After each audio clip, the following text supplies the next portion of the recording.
মনে হচ্ছে আজ রাতেই মরে যাব। আরে এত ভয় পেলে চলবে? দেখ, সামনে একটা পুরনো বাড়ি দেখা যাচ্ছে।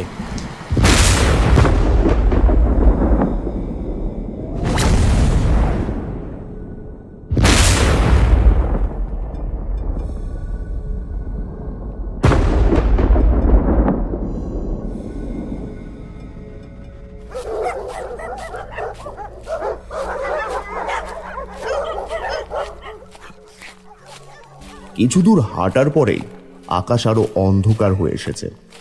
দূরে একবার মেঘ ডেকে উঠল, তার সাথে ঠান্ডা বাতাস বইতে শুরু করলো। বাতাসের সাথে একটা ভেজা সোঁদা গন্ধ ভেসে আসছে। গাছের পাতাগুলো কেমন যেন নিথর হয়ে আছে, আর ঝড়ের পূর্বাভাস দিচ্ছে।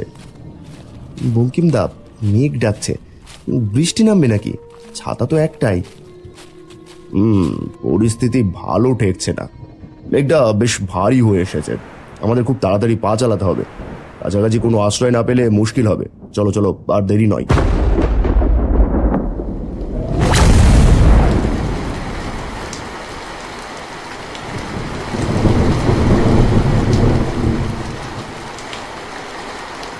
ওরে বাবা, কি ভয়ঙ্কর ঝড়!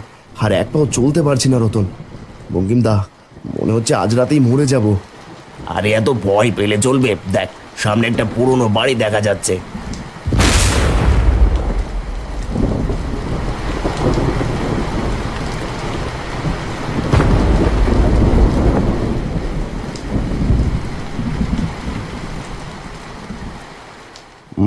এই দুর্যোগে কাছাকাছি কোনো আশ্রয় নেই।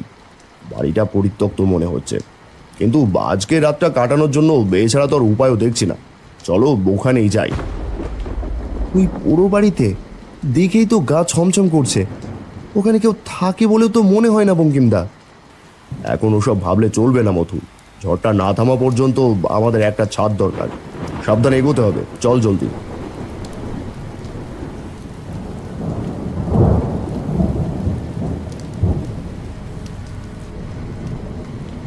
এরকম আরও ভিডিও দেখতে চাইলে ফেসবুক আর ইনস্টাগ্রামে হলে আমাদের ফলো করুন এবং ইউটিউবে হলে সাবস্ক্রাইব করুন।